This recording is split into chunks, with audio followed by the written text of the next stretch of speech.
येषां त्वन्तगतं पापं जनानां पुण्यकर्मणां ते द्वन्द्वमोह निर्मुक्ता भजन्ते मां दृढ़व्रता। भगवान कहते हैं जिसके पापों का अंत हो जाता है, जिनके पुण्य पुंज उदय हो जाते हैं, वे द्वंद्व और मोह से रहित होकर मुझे दृढ़ता से भजते हैं और मैं भी उनका हाथ दृढ़ता से पकड़ता हूं। भगवत गीता का पहला अध्याय विषाद योग। अर्जुन विषाद कर रहा है, लेकिन भगवान के समक्ष अपनी व्यथा प्रकट करता है तो विषाद, लेकिन ईश्वर के करीब हो रहा है, वह विषाद योग बन जाता है। आपके जीवन में भी कभी कभार उतार चढ़ाव आए, पूजा के कमरे में चले जाना और उसे कह देना कि नाथ हमारी ये समस्या है, हमारी मन की दशा ऐसी है, हमारी बुद्धि में राग द्वेष भरा है, चित्त में चंचलता भरी है, शरीर में रोग बीमारियां आती जाती, लेकिन नाथ, हे नाथ, हम जैसे तैसे हैं लेकिन तेरे हैं। हम चलेंगे कीड़ी की चाल से, हम चलेंगे हमारी मति गति से, लेकिन उठाने वाले हाथ तेरे करुणा कृपा के। हमें अपने बलबूते पर इतना भरोसा नहीं जितना तेरी उदारता, करुणा और कृपा पर भरोसा है। प्रभु, जो तिग भावे सो बलिकार। हमारे चित्त के दोष हम निवृत्त नहीं कर पाते, हमारी मति की राग द्वेषमयी धारा को हम नहीं बदल पाते। वो हमारी रागमयी द्वेषमयी धारा को तो अपने चरणों का राग का दान दे दे। बंधन सत्य नहीं है। जब मन के साथ हम जुड़ते हैं तो बंधन सत्य हो जाता है। दुख सत्य नहीं है, मन के साथ जुड़े रहते तो दुख सत्य हो जाता है। पाप सत्य नहीं है, लेकिन कर्ता भाव से जब करते हैं तो सत्य हो जाता है। हे परमेश्वर, हमारे बंधन, हमारे पाप, हमारे दुख इस मिथ्या धाराओं से जुड़ने के कारण बढ़ गए। अब हम तेरे से जुड़ना चाहते हैं। वास्तव में हम तेरे से विलग नहीं हो सकते हैं, लेकिन अभागे अज्ञान ने हमें तुझी से विलग दिखाया है। हम तेरी शरण हैं। इस प्रकार की प्रार्थना, इस प्रकार की समझ पापों का अंत कर देती है, पुण्य उदय कर देती है और दृढ़ता से ये जीव ईश्वर की तरफ चल पड़ता है। विषाद योग के बाद दूसरा अध्याय आता है सांख्य योग। ये पंच भौतिक शरीर है हमारा, इस शरीर को सत्ता स्फूर्ति देने वाला चैतन्य परमात्मा इससे न्यारा है। सूर्य अपनी जगह पर होते हुए धरती को पेड़ पौधे वृक्ष लताएं उत्पन्न करने का सामर्थ्य बख्शता है। सूर्य अपनी जगह पर होते ही फूल यहां खिलते, कमल यहां, सूर्यमुखी फूल सूर्य की तरफ यहां हजारों लाखों माइल दूरी पर भी अपना सूर्य का प्रभाव दिखाते। ऐसे ही सूर्यों का सूर्य परमात्मा सत्ता मात्र है। किसी भाई ने कल सवाल किया था कि भगवान की शक्ति के बिना पत्ता भी नहीं हिलता,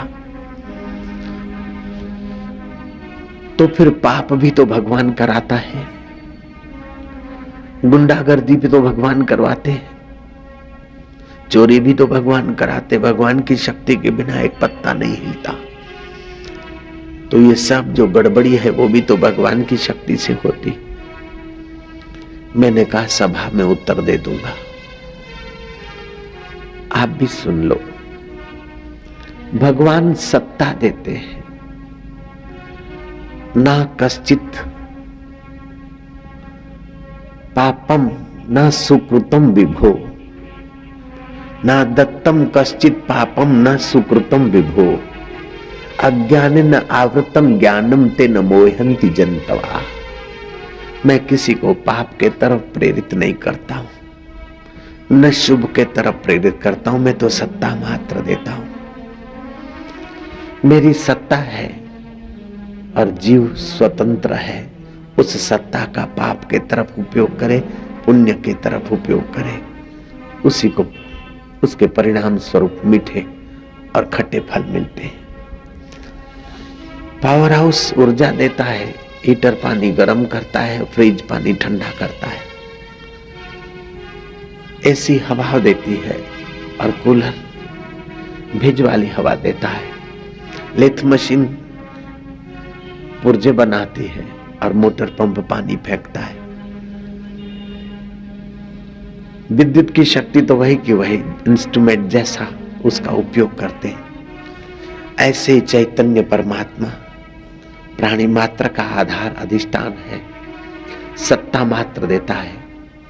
जीव उस सत्ता का जैसा उपयोग करे ऐसे ही परिणाम देखता है।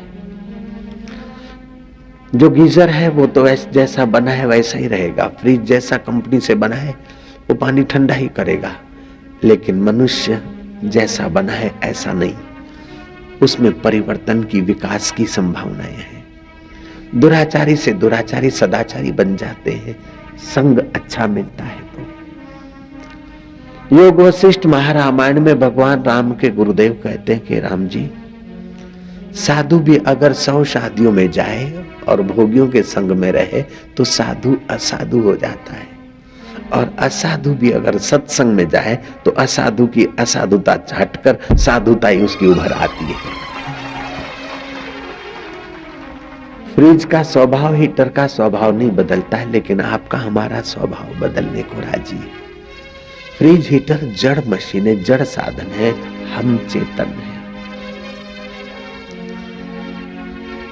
किसी आदमी ने कहा कि ईश्वर सर्वसमर्थ, सर्वसत्तावान, सर्वशक्तिमान है,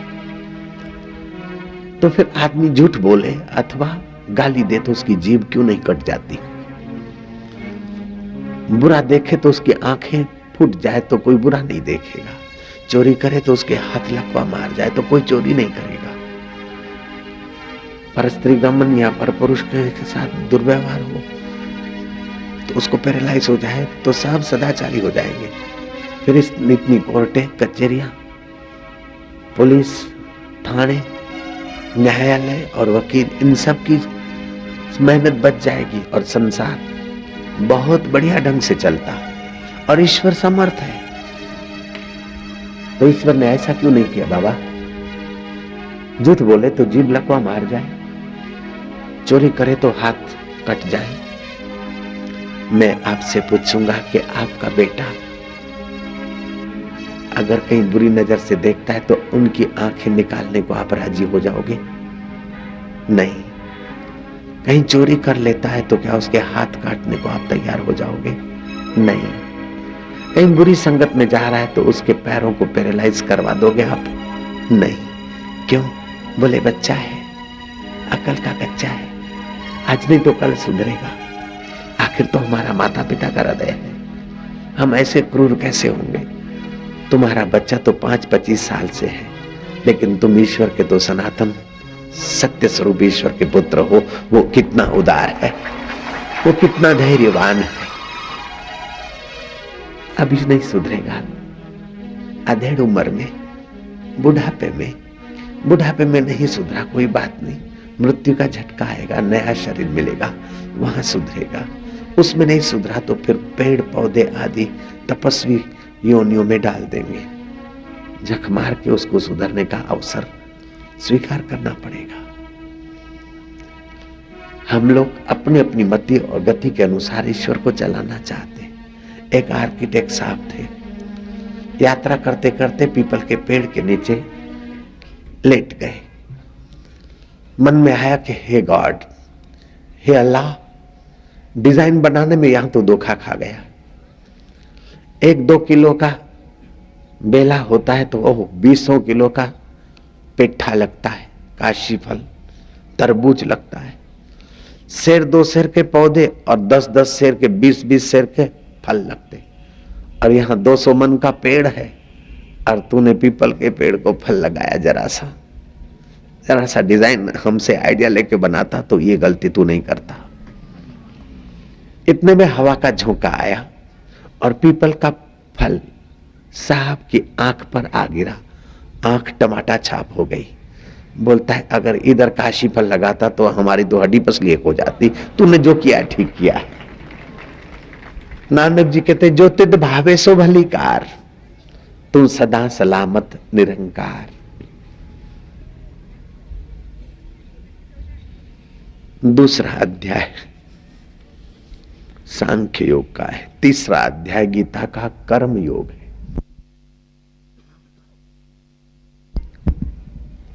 कर्म करने की शक्ति ईश्वर ने आपको दी है, लेकिन कर्म से कर्म बंधन बढ़ाओ मत। कर्मों से कर्मों की जाल को काटो।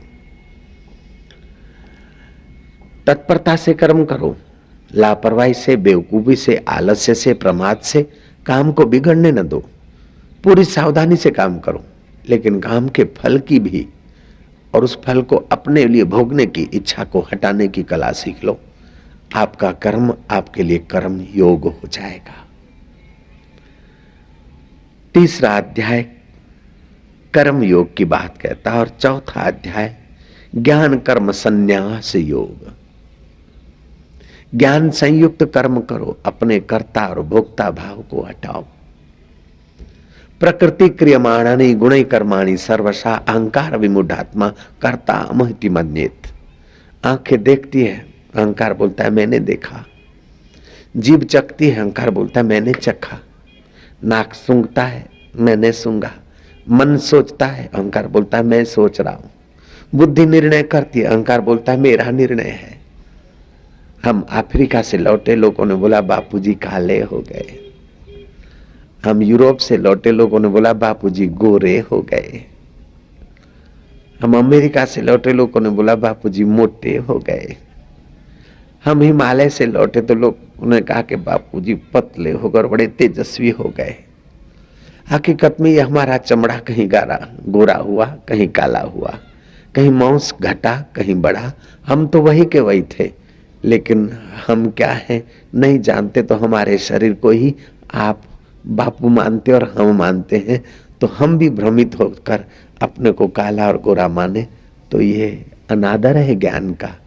ये हम इसलिए प्रार्थना कर रहे हैं कि आपको भी कोई काला गोरा कहे तो आप अपने को काला गोरा मत मानिए। काला गोरा चमड़ा होता है, पतला और मोटा मांस, नाटा और लंबू हड्डियों का ढांचा होता है। सुखी और दुखी मन होता है। राग और द्वेष बुद्धि में आता है। और आप इन सब परिस्थितियों को देखने वाले असंग आत्मा है। इस प्रकार की सांख्य कर्म संन्यास योग की बात समझकर मुक्ति का माधुर्य पा सकते हो। ज्ञान कर्म संन्यास योग चौथा अध्याय। पांचवा अध्याय कर्म संन्यास योग का है और छठा अध्याय गीता का है ध्यान योग। ध्यान शब्द, योग शब्द गीता में 64 बार आया है और भगवान शिव पार्वती को कहते हैं नास्ति ध्यानम समम तीर्थम। ध्यान के समान कोई तीर्थ नहीं। तीर्थ में तुम्हारा शरीर नहाता है, लेकिन ध्यान में तुम स्वयं परमात्मा में नहाते हो। नास्ति ध्यानम समम यज्ञम। यज्ञ में तुम्हारी वस्तु स्वधा स्वाहा होती है, लेकिन ध्यान में तो तुम्हारे पाप ताप और अहंकार के संस्कार स्वाहा होते हैं।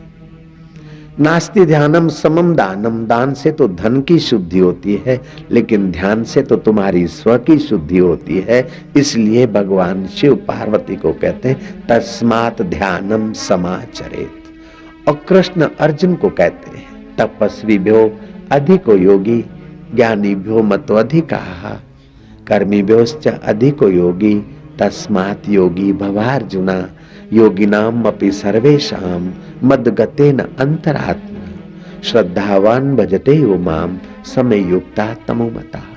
अर्जुन, तपस्वी से भी योगी अधिक है। तप तो करता है लेकिन तप का फल कुछ भोगना चाहता है बाहर। योगी तो अंतरात्मा का सुख भोगता है। ज्ञानी है, विद्वान है, लेकिन वो बाहर के शास्त्र रट रट के विद्वान बना है, लेकिन योगी की विद्या तो अंतरात्मा से ऊपर थी। कबीर जी से पंडितों ने प्रश्न किया कि हम तो 4 वेद, उपवेद और उसके अंग उपनिषदें, ब्रह्मसूत्र रट रट कर चाट गए, फिर भी हमारे पास लोग 5-25 कथा सुनते, उसमें से 2 आते, 4 जाते, 4 आते, 6 जाते, और तुमको देखकर लोग चिपक जाते हैं। क्या कारण है? हमने तो सन्यास भी ले रखा है और हम तो परंपरागत प्रवचन करते हैं, और तुम तो ताना बुनते हो सफेद कपड़े वाले। तुम्हें तो बेटा और बेटी भी है, फिर भी तुम्हारी कथा में इतने लोग चिपक के बैठते हैं। क्या कारण है? पंडितों ने प्रश्न किया। काशी में कबीर ने कहा, बुरा न मानो तो कह दो, आप कागज लिखी बोलते हो, आप कागज लिखी बोलते हो और मैं नैना देखी बोलता हूं। मैं छूकर उस रब को और फिर बोलता हूं, इसलिए मेरा सत्संग लोगों का उद्धार करने वाला है। आपका हौद का पानी है, टांकी का पानी है, और मेरा बहते हुए झरने का पानी। ध्यान आपको परमात्मा के झरने से जोड़ देगा। संत तुकाराम महाराज ने अपने आप को प्रश्न किया, जगत में सर्व प्रकारे सुखी कौन आए है, मना तुम ही शोधु नहीं पाए।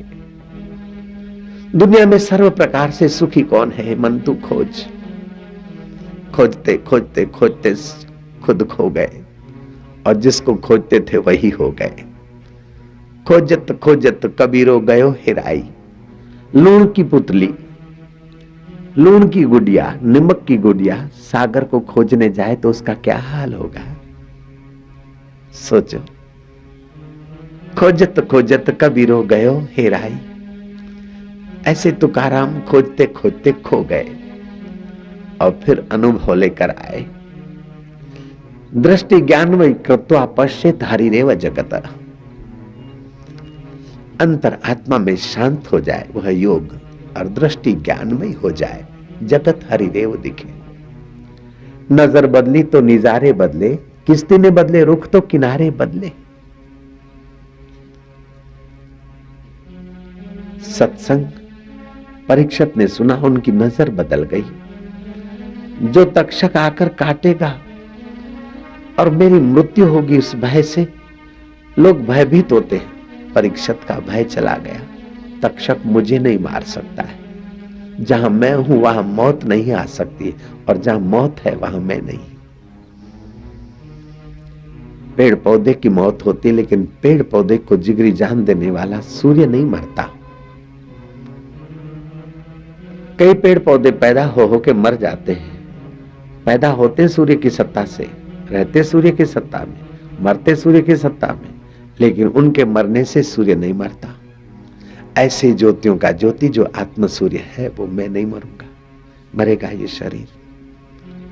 ऐसे शरीर तो करोड़ों बार मर गए, फिर भी मैं नहीं मरा। मैं वो अजर अमर आत्मा हूं। नजर बदल गई, परीक्षित के लिए निजारे बदल गए। सत्संग निगाह बदल देता है। भगवान कहते योगिनाम अपि सर्वेषां मद्गतेन अंतरात्मना। जो अंतरात्म भाव से मुझे भजता है, वो सब योगियों में मुझे विशेष मान्य है। लय योग, हठ योग, नादानुसंधान योग, राजयोग, कुंडलनी योग, मैंने बहुत सारे पापड़ बेले, बहुत सारी अलग अलग साधनाएं की। हम 3 साल के थे, भाई के साथ उंगली पकड़ के स्कूल में चले गए। भाई 4थी किताब पढ़ते थे, हम तो 3 साल के थे। 1945 में, पार्टीशन के 2 साल पहले। सेठ का बेटा जरा लापरवाह हुआ करते थे, कविता याद नहीं थी, उस जमाने में मास्टर लोग पिटाई कस के करते थे, हाथ दो था, डंडा लगता था। कई बच्चों की पिटाई हुई, भाई का वारा आया, हम चिल्लाए कि मेरे भाई को मत मारो। मास्टर ने कहा बड़ा आया, भाई को मत मारो, तुम पाठ सुना दो। अब वो चौथी कक्षा पढ़ रहे थे भाई, और हम तो पहली बार स्कूल गए। हो गई बंद आंखें और पाठ उभर आया। पाठ पैरी रात जो गढ़े पासे गायो, त्यो गुरगुल्लो गिरनार जो कोई ताई आयो, सालक साथ सरुद्री की जो कमायो, बीज लखे बोलायो तो भेर तुझे भाण, भेर तुझे भाण जाने आची जुदा कयो, मुंहट माल मलिद जी कमी ना है कान। मास्टर दंग रह गया, पैर छूने लग गया। मैंने कहा मुझे पता नहीं, जिसने बुलवाया है उसको मैं भी नहीं जानता हूं, बस मैं और तुम प्रणाम करो। लोग दर्शन करने को आते थे, इस बच्चे ने ऐसा ऐसा कर दिया। 10 साल की उम्र में रिद्धि सिद्धियों के कुछ चमत्कार दिखे। फिर कभी काली की उपासना, कभी हनुमान की, कभी राम की, कभी कृष्ण की, बहुत सारे पापड़ बेले, बहुत किस्म के योग भी किए। फिर भी जब तक सदगुरु नहीं मिले थे, समझते थे कि हमने बहुत कुछ जाना है, बहुत कुछ पाया, लेकिन सदगुरु की कृपा जब मिली तब पता चला कि कुछ नहीं जानते थे तो लगता था बहुत जाना है। अब जब थोड़ा थोड़ा जो अब गुरु कृपा से जाना तो लगता कि अभी कुछ नहीं जाना है, जानना बाकी है। और अगले जन्म की साधना और इस जन्म के पापड़ वेले, फिर भी गुरु के सत्संग के आगे वो सब छोटे हो गए। सत्संग वह चीज है। अकेले में मनमानी साधना करना, तपस्या करना। नर्मदा किनारे एक किसी संत ने मंत्र दिया था, ये मंत्र जपने से हनुमान आएंगे, सिद्धि होगी, हनुमान से बातचीत होगी। और उपासना किया, और कभी कभी तो कई अनुभव होते थे। एक बार तो हुप हुप करते हुए कुटिया में से भागे और बढ़ के पेड़ पे चढ़ के पत्ते खाने लग गए, ऐसा भाव आ गया।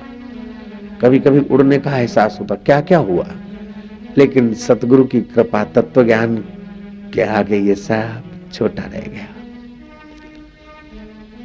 भगवान कहते हैं, मैं आसक्त मना पार्थ योगम युंजन मदाश्रया असंशयम समग्रम माम यथा ज्ञासति तत्सु।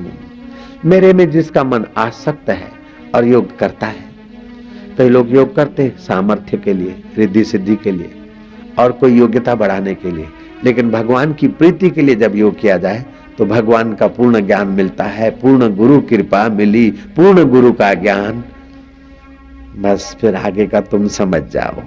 नारायण नारायण नारायण।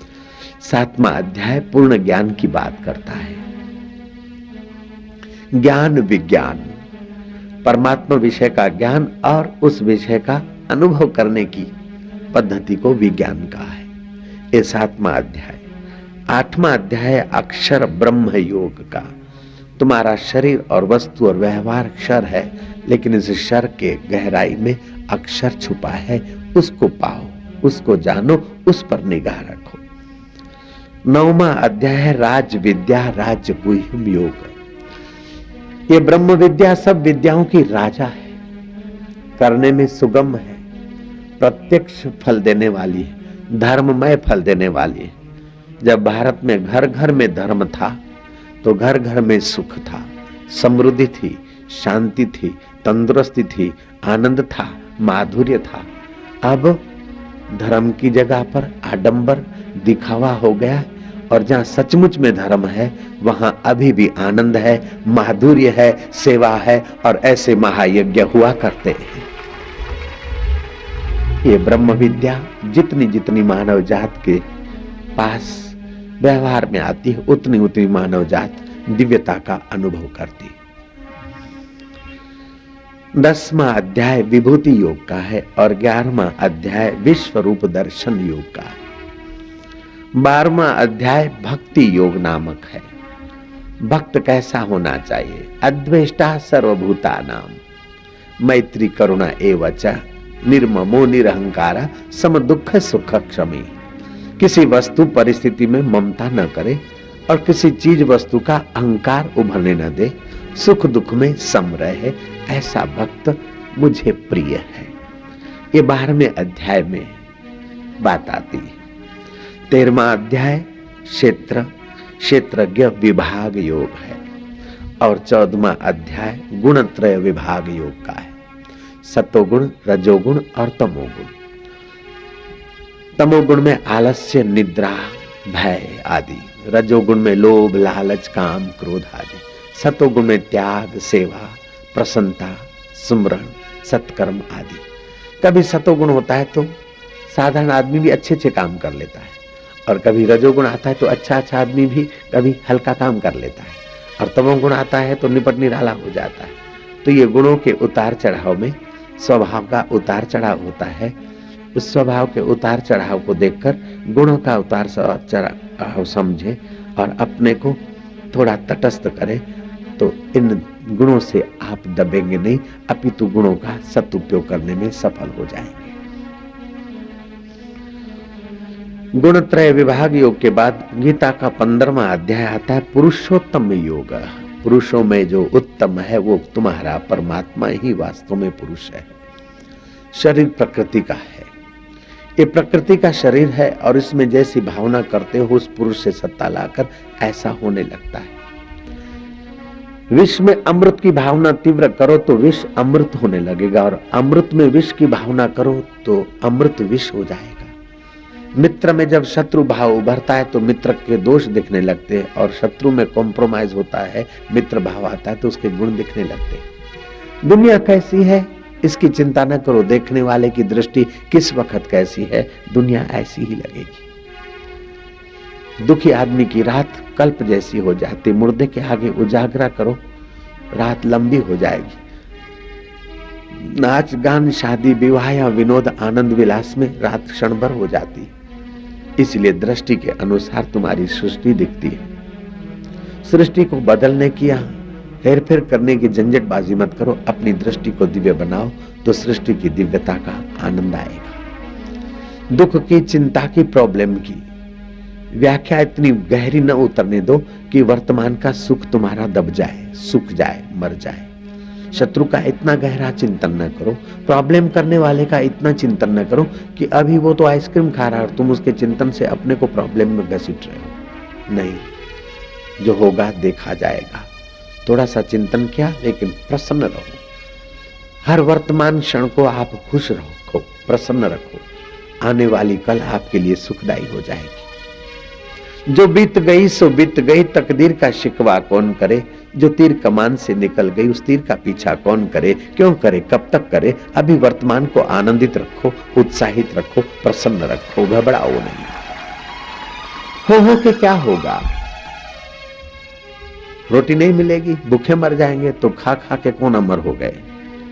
खा खा के जितने लोग मरते हैं उतने भूखे कोई नहीं मरते हैं। जयराम जी, आराम से जीकर जितने मरते हैं उतने परेशान होकर लोग नहीं मर रहे, तो परेशानी से डरो।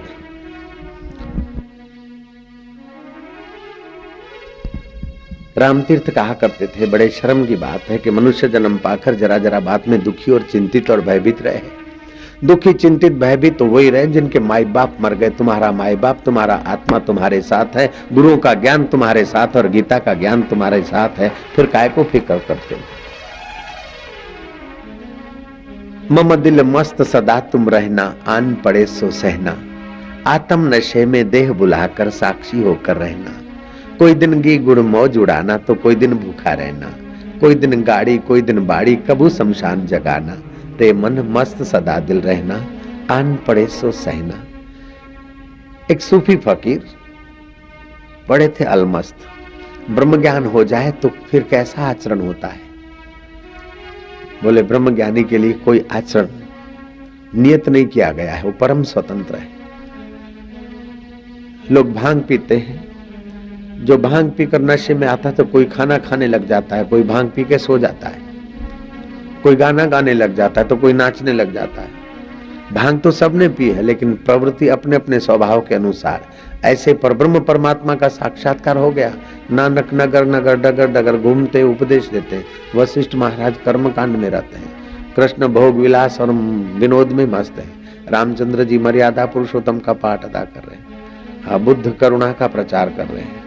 महावीर अहिंसा परमो धर्म कह रहे हैं। शुक त्यागी कृष्ण भोगी जनक राघव नरेंद्र वशिष्ठ कर्मनिष्ठ सर्वेशाम ज्ञानी नाम समान मुक्ता। भांग तो सबने पी है, लेकिन अपनी अपनी मौज के अनुसार उनका व्यवहार है। ऐसे जिसने परब्रह्म परमात्मा का अमृत पिया है, उस ज्ञानी के लिए तौल माप की तराजू बेकार हो जाती है। नानक ने कहा मत करो वर्णन, मत करो वर्णन, हर बेअंत है, क्या जाने वो कैसो रे। ब्रह्म ज्ञानी की मत कौन बखाने, नानक ब्रह्म ज्ञानी की गत ब्रह्म ज्ञानी गत। अखा भगत ने कहा राज्य करे रमणी रमे के ओढ़े मृग छाल, जो करे सो सहज में सो साहिब का लाल। ऐसा उत्तम आत्मज्ञान पुरुषोत्तम योग, उस पुरुषों में उत्तम जो ईश्वर है उससे योग करने से प्राप्त होता है। रामकृष्ण परमहंस ने सखी संप्रदाय की साधना का थोड़ा प्रयोग शुरू किया। थोड़े ही दिन में रामकृष्ण का आवाज महिलाओं जैसा मधुर होने लगा। खैर, कई गायक महिलाओं जैसा आवाज निकालते हैं, रफी का आवाज और लता मंगेशकर का आवाज, कई लड़के एक साथ गाते हैं। लेकिन आश्चर्य दूसरा कि रामकृष्ण के छाती भी महिलाओं जैसी होने लगी। आश्चर्य की यह बात है कि 3 महीना, जब तीसरा महीना शुरू हुआ साधना का, तो रामकृष्ण परमहंस को मासिक धर्म होने लगा, महिलाओं जैसा मेंसेस होने लगे। इस बात से पक्का आप निर्णय करो कि आपका मन जैसा सोचता है, तन में ऐसे कण बनने लग जाते हैं। तो शोक और बीमारी के वक्त शोक और बीमारी का चिंतन न करो। मैं स्वस्थ हूँ, मैं निरोग हूँ, मैं बिल्कुल स्वस्थ हो रहा हूँ, मैं प्रसन्न हो रहा हूँ और मेरा सहायक ईश्वर है, मैं क्यों डरूं। तो आपके ऐसे ही अमृतमय कण बनने लगेंगे। जो खुश रहता है, प्रसन्न रहता है, उसकी बीमारियां का विष भी जलने लग जाता है। और जो जरा जरा बात में दुखी, चिंतित, भयभीत और बीमारी के चिंतन में खोया रहता है, उसके स्वास्थ्य के कण रोग के कण बनाने लग जाते हैं।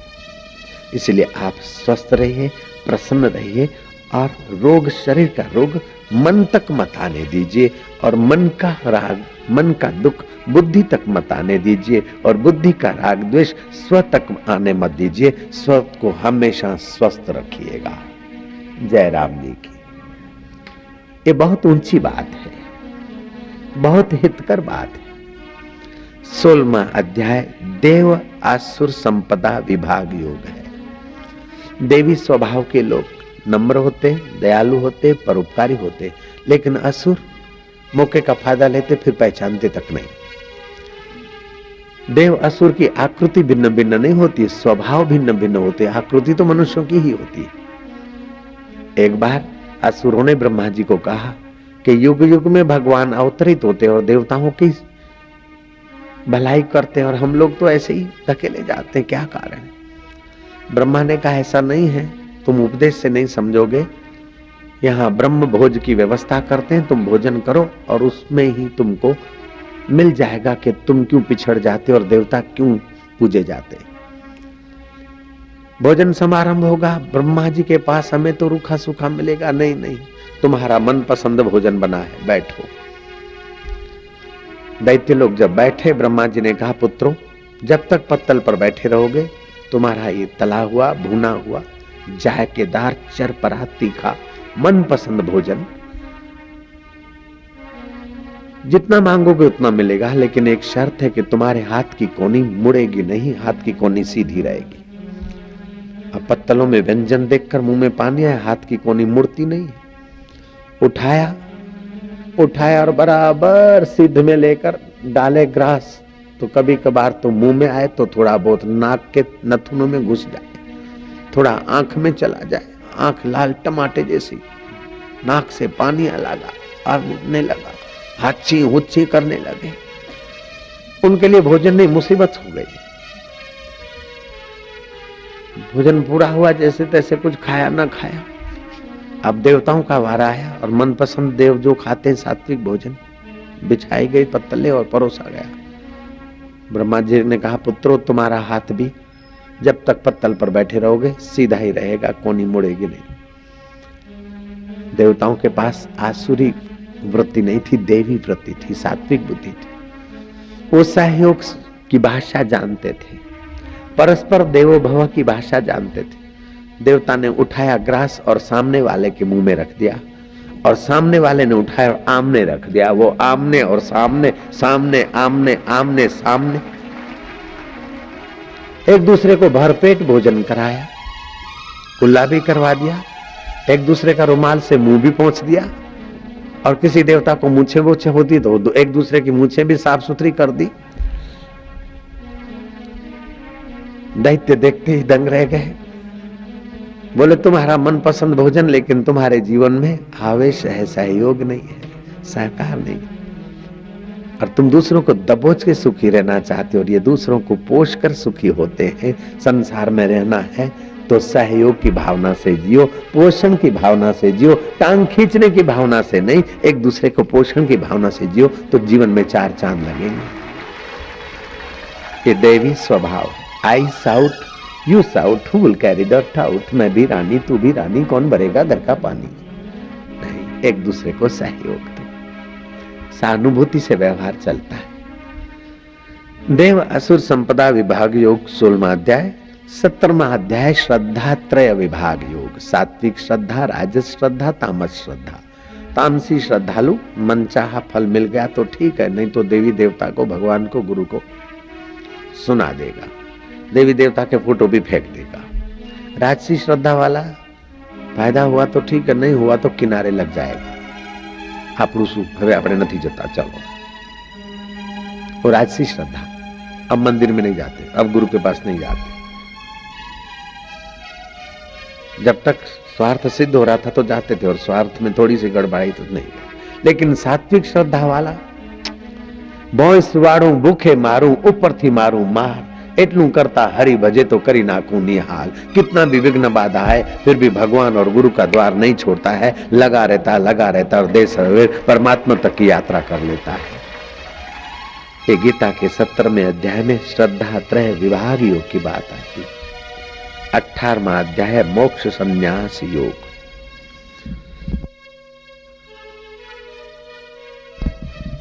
सुखदेव जी महाराज ने परीक्षित को जब कथा सुनाई, राजे महाराजाओं की वंशावली सुनाई, और सृष्टि के सर्ग विसर्ग आदि क्रम सुनाए, सारा अज्ञान दूर हुआ।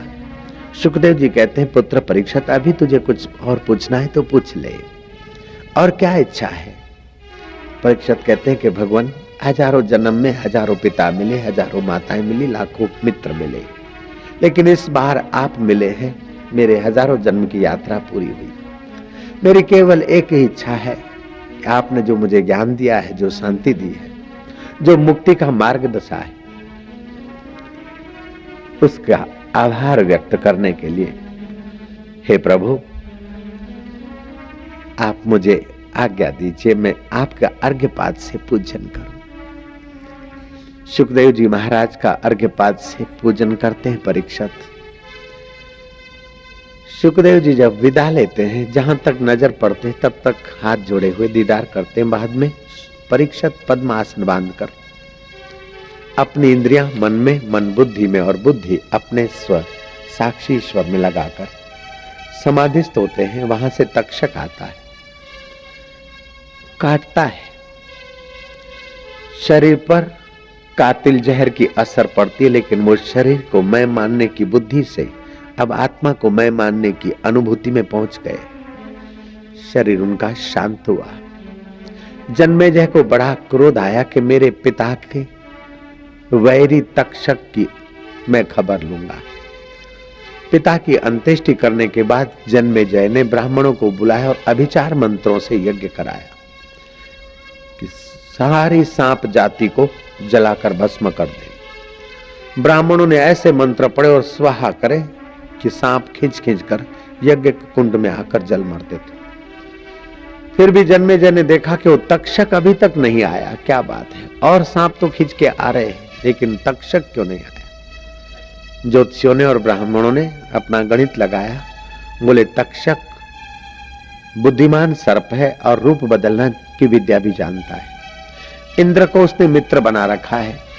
जो ही मंत्र का प्रभाव वातावरण में फैला, वो समझ गया और इंद्र की शरण चला गया है। इंद्र के आसन को लपट मारकर बैठा है।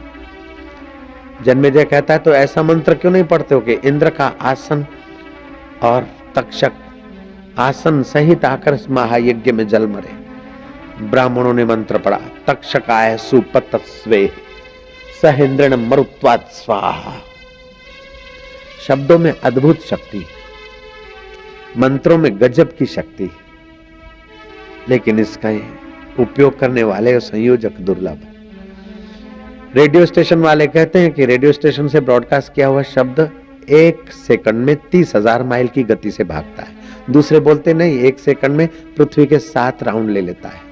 जब यंत्र की ध्वनि पृथ्वी के 7 राउंड मार सकती है 1 सेकंड में, अथवा 30,000 माइल की गति से जा सकता है, तो मंत्र इससे भी ज्यादा सूक्ष्मता और तीव्र गति रखता है। सूर्य की किरण चलती है 1,86,000 माइल पर सेकंड, आप तक पहुंचती है 8 मिनट में, लेकिन आपकी पलक खुलते ही आप सूरज तक आपकी वृत्ति पहुंचा देते हो। आपका मन करोड़ों माइल की स्पीड से भी ज्यादा स्पीड वाला है, ये आपको मानना पड़ता है। जब हम श्राद्ध करते हैं तो पितरलोक में पितरों को एहसास होता है, जैसे आप टेलीफोन के बटन पुश यहां करते हैं, सैटेलाइट सिस्टम में मूवमेंट होती है और देश के किसी भी कोने या विश्व के किसी भी कोने में आपका नंबर सही है तो रिंग बजती है। ये यंत्र युग में आप देख रहे हैं, इससे भी ज्यादा मंत्र युग का प्रभाव था, लेकिन लोग इसकी महिमा भूल गए, इसकी विधि भूल गए। कोई संत महापुरुष जानते हैं और उनका फायदा उठाने वाले कोई साधक जानते हैं, तो तुरंत मंत्र प्रभाव से अपना बहुत सारा बिगड़ा हुआ काम बना लेते हैं और बिगड़ी हुई वृत्ति को भी बना लेते हैं। कहने का तात्पर्य है कि मन जब इधर उधर हो तो तुरंत मंत्र का आश्रय ले लो। जय राम जी की। चित्त इधर उधर हो, तुरंत मंत्र का आश्रय ले लो।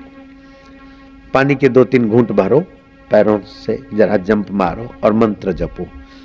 क्रोध का विषय आए, काम का आए, लोभ का आए, चिंता आए, भय आए, आप तुरंत अपने मंत्र भगवान का आश्रय लेकर अपने चित्त को स्वस्थ रखा करो। जन्मेजय ने जब अभिचार मंत्र जानने वाले विद्वानों को कहा और विद्वानों ने तक्षकाय पतस्वे सहेंद्रण मरुत्वात् स्वाहा कहा, इंद्र का आसन हिलने लगा। इंद्र गुरु बृहस्पति के पास गए और बृहस्पति ने जन्मेजय को आकर समझाया, जैसे आपको हमको जानना पड़ता है वहीकल में, ऐसा देवताओं को नहीं जानना पड़ता है, वो संकल्प बल से वहां प्रकट हो जाते हैं। इंद्र गुरु के द्वार प्रकट हुआ और गुरु ने काम बनाने के लिए जन्मेजय के यहाँ अपना स्वरूप प्रकट किया। जन्मेजय को बताया कि बेटा, तक्षक ने तेरे बाप को नहीं मारा है, ये काल है, सबके बापों को, सबके माताओं को, सबके शरीरों को मारता रहता है, खेलता रहता है। और तेरा पिता मरा नहीं है। मरे तो वे लोग हैं जो खाए पिए और सोए, सोए और खाए पिए और सोए, शरीर को मैं माना और संसार को सत्य माना, वो तो जीते जी मरे हैं। लेकिन तेरा पिता तो सत्संग सुनकर अपने मरण धर्मा शरीर से अमर आत्मा में पहुंच गया है, वो मरा नहीं है बेटा, वो तो अमर है। और इस धरती पर ब्रह्मा जी ने जो जो जीव बनाए हैं उनका खात्मा करना मनुष्य के हाथ की बात नहीं है। और क्यों अपना कर्म का जंजाल अपने सिर पर बांधता है बेटा?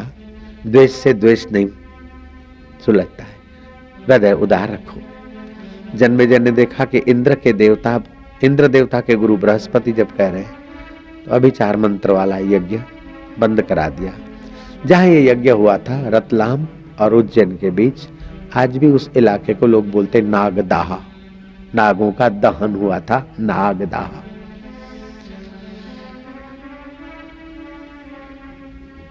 भागवत में आता है, भगवान को भक्त प्रार्थना करे, भवे भवे यथा भक्ति ही पादयोस्तव जायते है, तथा कुरुष देवेश नाथस्तुम नो यतः प्रभो।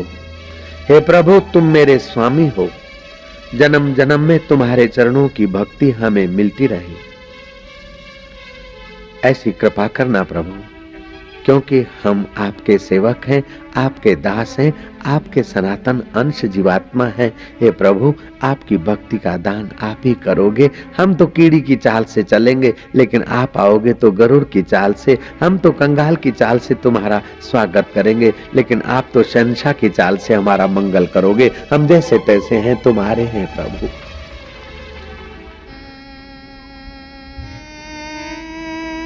चाहता हूं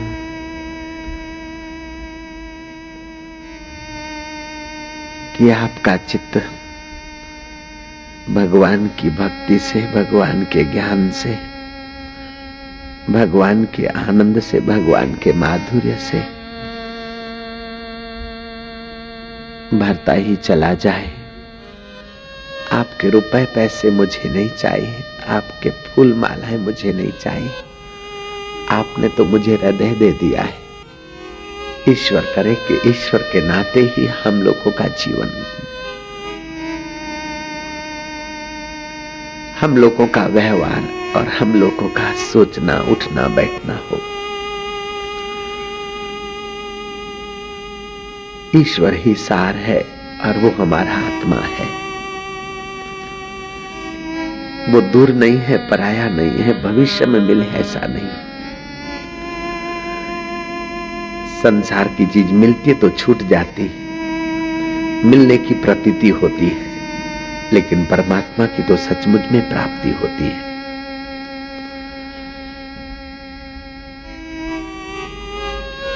एक कवि ने राजा को खूब सुंदर सुंदर कविताएं सुनाई। राजा कविताएं सुनकर दंग रह गया। आफरीन है, सुभान अल्लाह है, गजब कर दिया कविराज, आफरीन, वाह वाह। मंत्री और राज दरबार के गणमान्य लोग कवि की कविताओं से झूम उठे थे। राजा की हॉबी थी, राजा का अपना शौक था। कविता सुनकर प्रसन्न हो तो जब इनाम देने का विचार हो तो राजा अपनी मूंछ पर हाथ घुमाता। उसकी मूंछ पे, उसके हाथ में, उसकी मूंछ के जितने बाल आते उतनी अशर्फियां कवि को देने का आदेश देता। कवि की कविताएं सुनकर राजा मूंछ हेंटने लगा। मंत्री समझ गया कि अब अशर्फियां देनी है। मंत्री अशर्फियां लाकर बैठा है। राजा ने हाथ घुमाते घुमाते अपने हाथ में एक मूंछ का बाल आया। राजा कहता है, कवि तेरी कविताएं तो बहुत बढ़िया थी, लेकिन तेरा भाग्य फूटा हुआ है।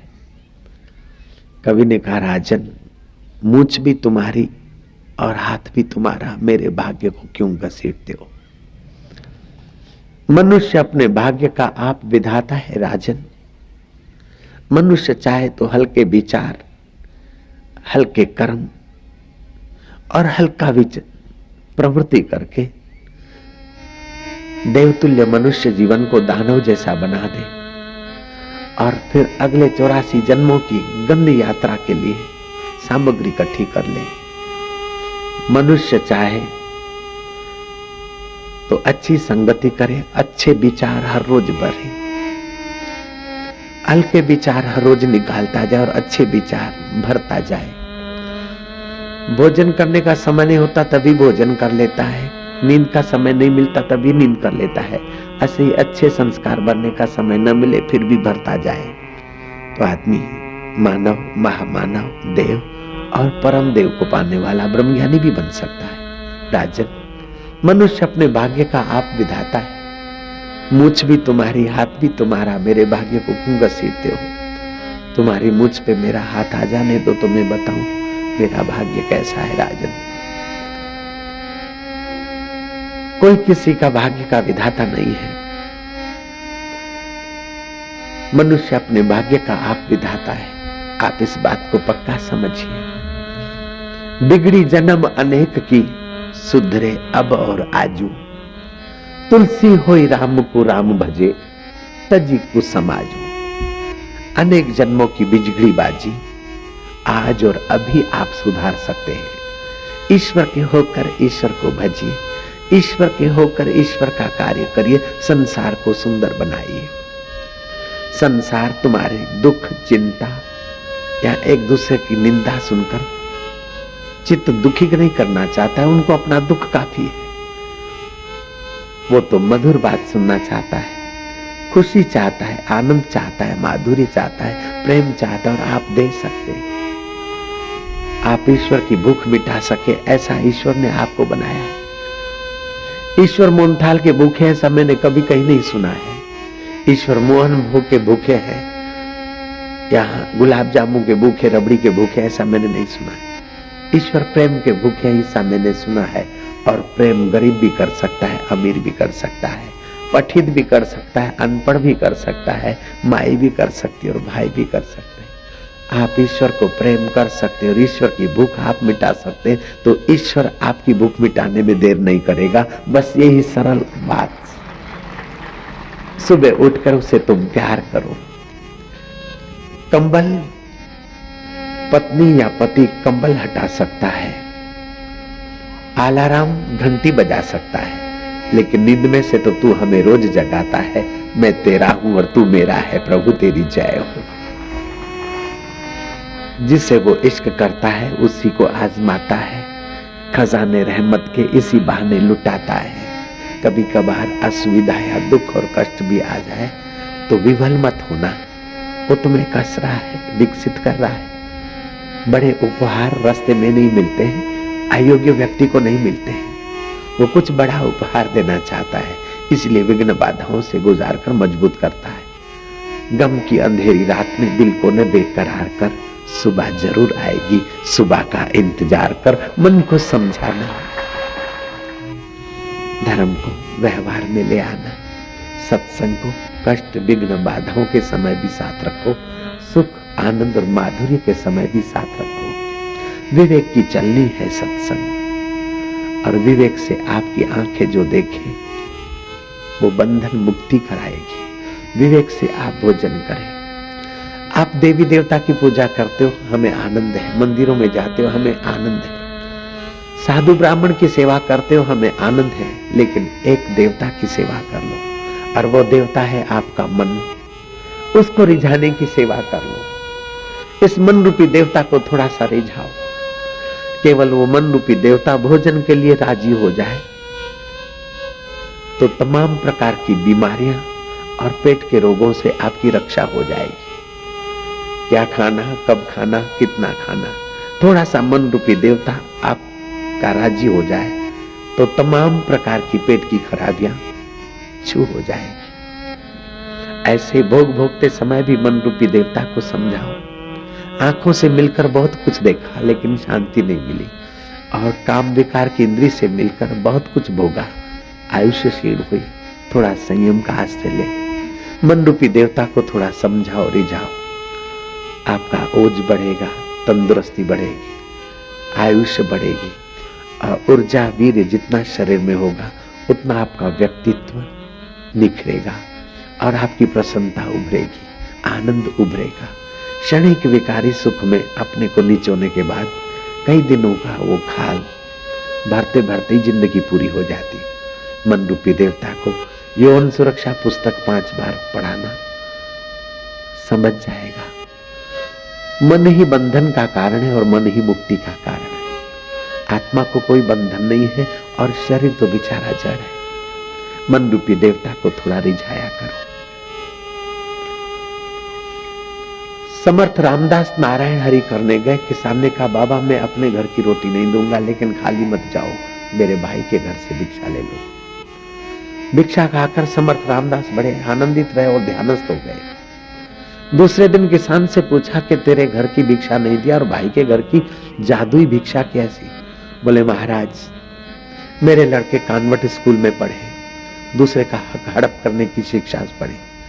किसी गरीब किसान का पानी मेरे बच्चों ने अपने खेत में खींच लिया। ना हक का पानी लेकर ना हक का अन्न हुआ, और ना हक के अन्न से हमारा मन भी ना हक का संकल्प विकल्प करता रहता है। लेकिन मेरा भाई ईमानदारी का और उसके हक का पानी से अन्न पकाया, और वही हक का अन्न खाने से आपका मन हक में लग गया है। महाराज आपके आहार शुद्धि देकर हमने आपकी थोड़ी सी सेवा कर ली। रामानुजाचार्य कहते हैं, वल्लभाचार्य कहते हैं कि आहार शुद्ध करने से आपका मन प्रसन्न रहेगा और बुद्धि शुद्ध होगी। आहार में 4 बातें चाहिए। एक तो आपके हक का हो, दूसरा वस्तु शुद्ध हो, तीसरा बनाने वाले के भाव शुद्ध हो और चौथा निमित्त शुद्ध हो। कौवे, काग के, कुत्ते के जूठे बर्तन अथवा तो शराब, कबाब, अंडा, मछली, ये है तो आपके हक का, लेकिन वस्तु अशुद्ध है, मन को अशांति देगी। अभी विदेशी लोग बोल रहे हैं, जीव विज्ञान के ज्ञाता कह रहे हैं कि जिस प्राणियों का मांस खाते हो वो अशांत होते, दुख होते, खिन्न होते हैं, तो मांस खाने वाले को भी अशांति, दुख और खिन्नता का हिस्सा मिलता है। कई मुर्गियों को कैंसर की बीमारी होती है, चिकन खाने वाले को वो बीमारी मिलती है। आप आहार शुद्ध करेंगे। शंकराचार्य ने तो गजब की व्याख्या की। शंकराचार्य कहते हैं मुंह से ही अंदर लिया उतना ही आहार नहीं, आंखों के द्वारा भी तुम जो अंदर लेते हो वो आहार है। जा रहे पति पत्नी या भाई बहन और तुमने विकारी नजर से देखा कि लवर लवरी है, ऐसी है, वैसे है, आपने अशुद्ध आहार आंखों के द्वारा भीतर भरा, आपकी बेचैनी चालू हो गई। आप जिसकी बात सुन रहे, निंदा सुन रहे, वो तो आइसक्रीम खाता होगा, लेकिन कानों के द्वारा तुमने गलत आहार किया, आपके मन में उसके लिए शंका होने लगी, अशांति होने लगी। आप अपने कर्म मिटाएं तो बहुत हो गया, दूसरों की निंदा सुनकर अपने चित्त को दूषित कब तक करते रहोगे। ऐसे नाक के द्वारा कृष्ण कहते पुण्यो गंधम पृथ्व्याम च, धरती पर वह गंध है जिसको सूंघने से आपका मन पवित्र हो। भगवान को चंदन लगाया, पुष्प अर्पण किया, फिर सूंघा, ये पुण्यमय गंध है। लेकिन आजकल के जो परफ्यूम है वो तुम्हारी सेक्सुअल इंद्रियों को उत्तेजित करते हैं। ऐसी गंध न सूंघो कि जिससे तुम्हारा मन में खलबली पैदा हो, ऐसी पुण्यमय गंध सूंघो कि जिससे तुम्हारे मन में भक्ति का रस जागे, परमात्मा की प्रीति जागे। मन रूपी देवता को आप थोड़ा सा रिझा लो, फिर तो आपका दीदार करके दूसरे का मन भी देवता बनने लग जाएगा।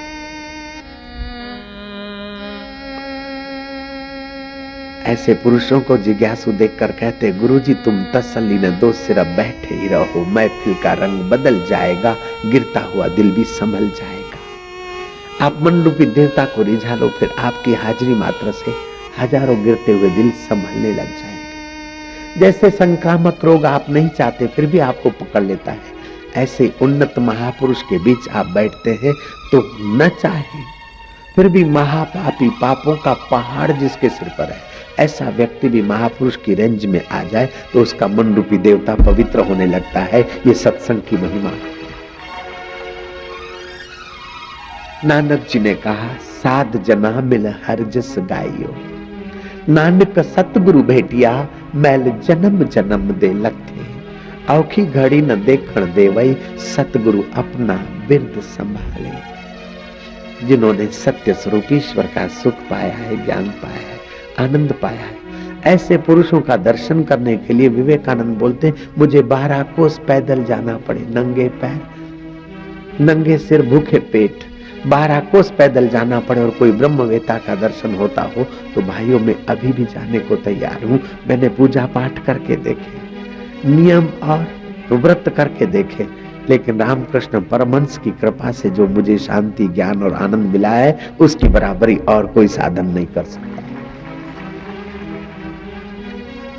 वे लोग सचमुच में बड़भागी हैं जो है आत्म महापुरुष का सत्संग कर पाते हैं। गोरखनाथ ने ठीक कहा है, एक भूला दूजा भूला, भूला सब संसार, विण भूला एक गोरखा जिसको गुरु का आधार। गुरुओं के अनुभव का आधार हमारे मन रूपी देवता को पचने लग जाए, गुरुओं के अनुभव को हम अपना अनुभव बनाने लग जाए, गुरुओं के माधुर्य को, आनंद को हम अपना माधुर्य और आनंद बनाने को लग जाए तो कितना अच्छा होगा। बुढ़ापे में पैर लड़खड़ाने लग जाए उसके पहले ही आध्यात्मिक यात्रा कर ले तो कितना अच्छा होगा। बुढ़ापे में कान बहरे होने लग जाए उसके पहले ही परब्रह्म परमात्मा के स्वरूप की कथाएं भरपेट सुन ले तो कितना अच्छा होगा। आंखों की रोशनी खत्म होने लगे उसके पहले अंदर की आंख जगाने वाला संतों का संग मिलता रहे तो कितना अच्छा होगा। ईश्वर करे कि आपकी ईश्वर में प्रीति बढ़ती रहे। भगवान करे कि आप भगवान के नाते ही जिए, भगवान के लिए ही हंसे, भगवान के लिए ही रोए, भगवान के लिए ही खाएं, भगवान के लिए ही आए और भगवान के लिए ही जाएं। भगवान करे कि आपकी चेष्टा में भगवान की महत्ता बढ़ जाए, बस इतनी प्रार्थना है।